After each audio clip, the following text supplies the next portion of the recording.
클릭 금 대한민국 1등 인터넷 서점 예스24.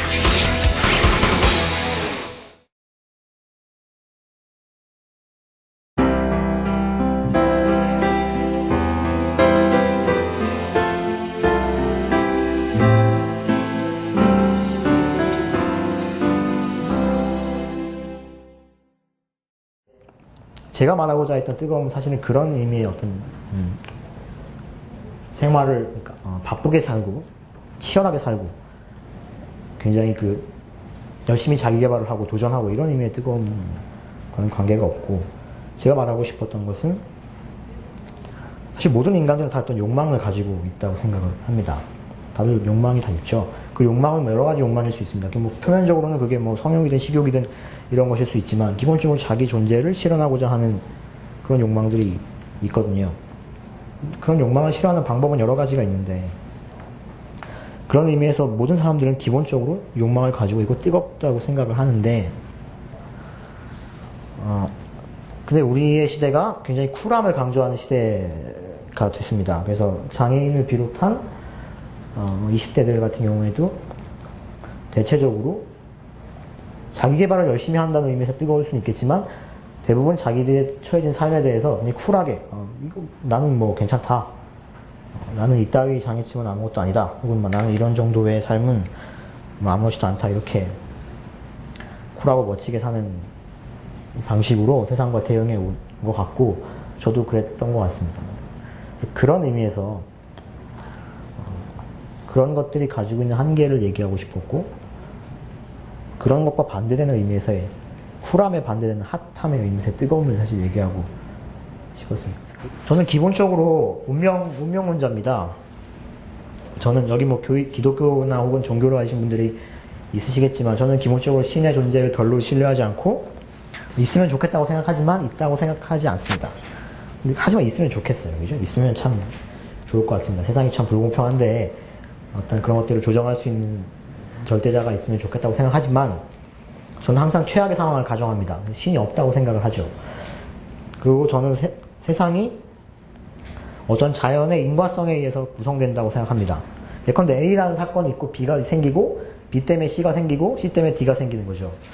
예컨대 제가 지금 여기서 얘기하고 있지만, 여러분들 와서 저를 만났지만, 여러분들은 우연히 어느 날 저녁에 얼마의 돈이 생겨서 우연히 서점에 들렸는데 책을 샀고, 책을 사서 책을 읽었고, 읽다 보니까 화요일날 하필 약속이 취소됐고, 그래서 할 일이 없었고, 집에 들어가자니까 오늘 엄마가 좀 화나 있고, 이런 여러 가지 인과적 고리에 의해서 저한테 온 것이고, 저도 또 그런 어떤 고리를 통해서 그냥 만난 거죠. 물론 제가 여기 오고 싶다는 생각이 들었겠지만, 그 생각이 든 것도 하필 제가 그날 우울했고, 그날 하필이면 저의 뇌가 어떤 호르몬을 생산했고, 그날 날씨가 비가 왔고, 그러다 보니까 독자들과 만나고 싶다는 생각이 들었고, 이런 식의 어떤 인과적인 결과. 실제로 스피노자 같은 철학자들은 그렇게 생각했습니다. 세계는 다 그런 인과성의 결과이지 인간이 자발적으로 하는 건 없다. 그러나 다만 우리가 무식하기 때문에 그 세밀한 인과성의 고리를 우리가 알지 못할 뿐이다, 이렇게 얘기하기도 했어요. 근데 그렇게 생각을 하면 질문이 드는 거죠. 그럼 도대체 우리의 자유는 어디에 있냐? 다 그렇게 결정되는 거고, 내가 지금 나 스스로 판단했다고 생각하는 것조차 어떤 사건의 결과에 불과하면 나 스스로 하는 자유는 도대체 어디에 있냐라는 질문이 생길 수밖에 없겠죠.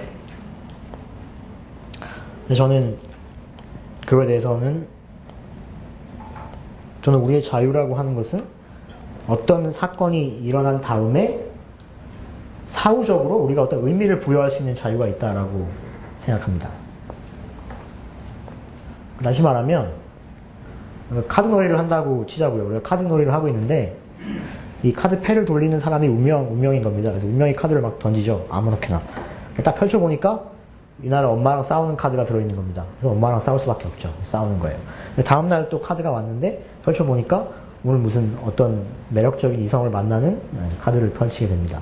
이런 식으로 다 어떤 이벤트를 내가 선택할 수 없는 거죠. 다 결정되어 있는 겁니다. 근데 우리가 할 수 있는 건 뭐냐면, 그렇게 여러 개의 무작위로 오는 카드들에서 이야기를 만들어내는 거죠. 예컨대 엄마랑 싸우는 카드가 왔고, 여자친구를 만나는 카드가 왔고 직장에서 잘리는 카드가 왔는데 다 무의미 없는 일에 반복인 것 같은데 사후적으로 의미를 생각해 보는 겁니다. 아, 나는 엄마랑 왜 싸웠을까? 내가 이날 엄마랑 싸우지 않았다면 여자친구를 만날 수 있었을까? 혹은 뭐 여자친구랑 만나지 않았다면 회사에서 잘리지 않았겠지. 어떤 식의 의미를 부여하는 것은 우리가 할 수 있는 일이라고 생각을 하고, 사실 이 책은 그렇게 쓰여진 겁니다. 이 책에서 많은 사건들이 있는데, 물론 제가 그 사건을 거짓말하는 건 없어요. 다 진짜입니다. 다 진짜 있었던 일들이지만, 그것이 그 당시에 정말 다 그만큼의 의미를 가지고 있고, 정말 제가 뭐 혜원 누나라는 사람을 만나서 그 다음에 찬호 형을 만나고, 그래서 일반 학교에 가고, 그래서 서울대에 오고, 그래서 뭐 로스쿨에 가고 어쩌고 저쩌고 이런 얘기들이 다 하나의 이야기를 사실 구성하고 있잖아요.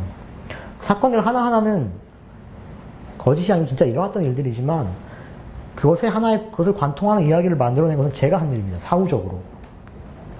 책을 쓸 때 지어낸 것은 아니지만 그때그때 일들이 있을 때마다 제가 어떤 의미를 부여했고 그 의미를 통해서 다른 의미를 찾고 그런 식으로 하나의 이야기를 구성한 거거든요.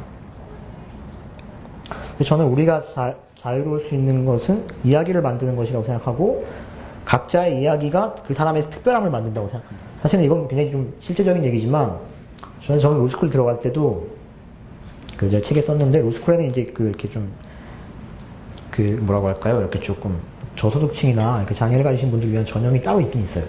근데 저는 거기서 떨어졌거든요. 왜 떨어졌는지 하여튼 떨어졌어요. 저만큼 그 대상이 되는 사람이 없는데 제가 떨어졌거든요.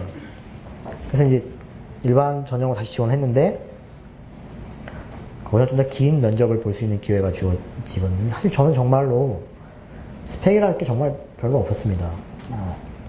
저희 보면 대단한 사람들이 정말 많아요. 외국어를 몇 개씩 하고 뭐 청와대에서 일하는 사람들도 있고 정말 대단한 사람들이 많고 소위 얘기하는 고스펙자들이 정말 많습니다.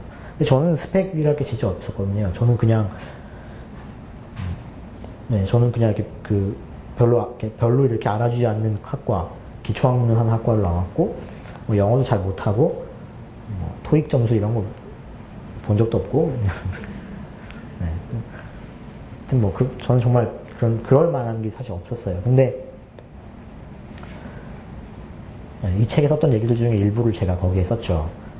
그래서 저는 세상에 여러 군데 정체성이 걸쳐 있고 그만큼 공정하게 세계를 볼 수 있다고 생각한다라고 썼고 아마도 그런 점이 일정 부분 어필했을 거라고 생각하기 때문에 그런 의미에서 본다면 스토리가 스펙을 이긴 뭐 그런 케이스라고 할 수도 있겠지만 이거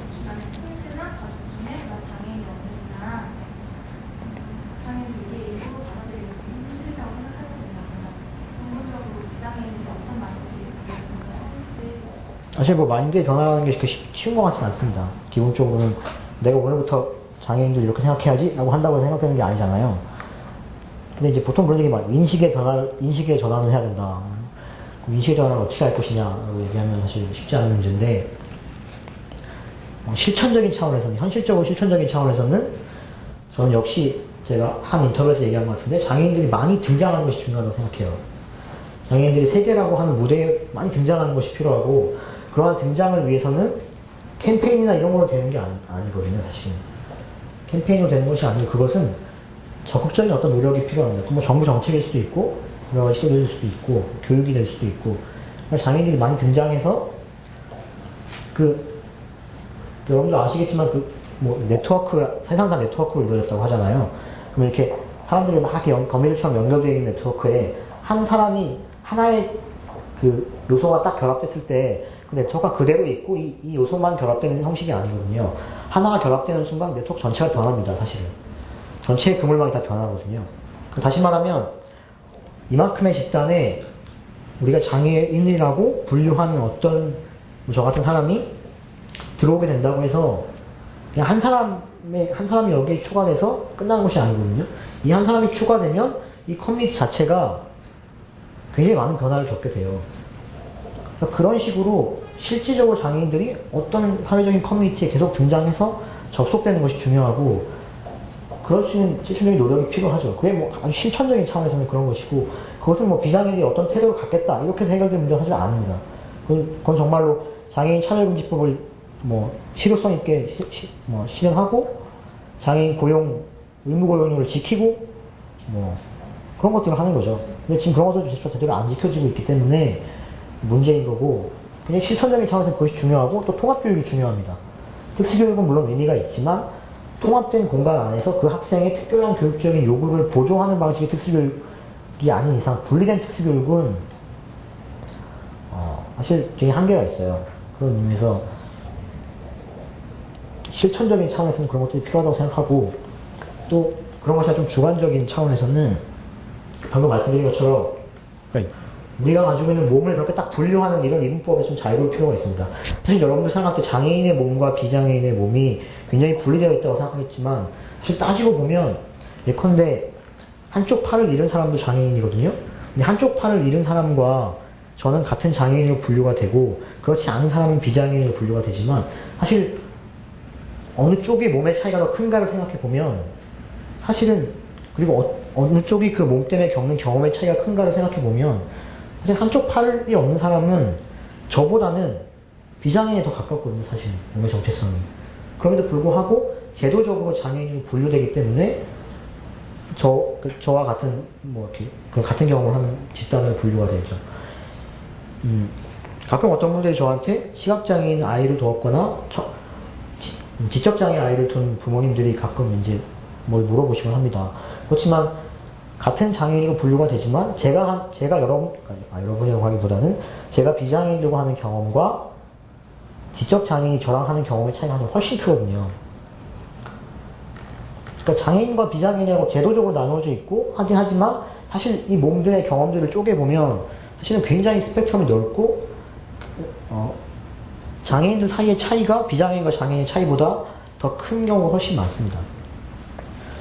그렇기 때문에 우리들이 사실 근데 모든 사람들의 몸은 굉장히 결국 나이가 들어가게 될 것이고, 나이가 들면 전부 이제 하나씩 어떤 신체적인 어떤 제한이 가해질 것이고, 결국은 공통된 점이 훨씬 많다는 거죠. 근데 이제 우리들은 보통은 이제 굉장히 특히 이제 20대의 2PM 같은 그런 몸, 어떤 상징화된 몸에 대해서만 보고 있고 그런 몸에 대해서만 생각하기 때문에 그것을 뭔가 이탈한 사람들이 굉장히 사회적으로 분리된 존재라고 생각하는 경향들이 있는 게 아닌가. 그런 의미에서 제가 말씀드렸다시피 우리 자기들이 각자 가지고 있는 어떤 몸을 한번 직시해 보는 것이 좀 중요한 의미를 갖는다고 생각하고, 그러한 경험들이 장애인이라고 불리는 사람들을 완전히 타자로 취급하는 지금과 같은 방식의 어떤 이신론적인 태도를 바꿀 수 있다고 생각합니다. 장애우라는 단어에 대해서 어떻게 생각하세요? 장애우라는 단어는 뭐 논쟁이 있긴 하지만 기본적으로는 좀 비판적으로 보는 시각이 많이 있고 저 개인적으로도 그렇습니다. 왜냐하면 장애우라는 단어에 가지고 있는 문제점은, 그러니까 물론 그게 처음 도입된 그러니까 의도는 장애인이란 말에 부여된 부정적인 의미들이 있으니까 어떤 친구라는 말을 집어넣어서 이렇게 좀 익숙한 개념으로, 그러니까 친구 같은 그런 우리에게 친숙한 뭐 이런 개념으로 만들어 보자, 이렇게 해서 그 장애우 권익문제연구소라는 단체에서 90년대 초에 이제 만들어 쓰기 시작했던 단어예요. 근데 이제 이후에 처음에는 그것이 이제 일정 부분 긍정적인 의미를 가지고 있었지만은 이후에 여러 가지 이제 반성들이 있었는데, 그 핵심은 장애우란 말이 3인칭 단어잖아요. 3인칭이지 않습니까? 네, 그죠? 그런데 장애인이 스스로를 지칭할 때 쓸 수가 없다는 거죠. 제가 여러분 저는 장애우입니다 이렇게 얘기하는데, 여러분 전 장애인 친구예요. 일단 좀 구리지 않습니까? 난 장애인 친구예요 뭐 이런 거.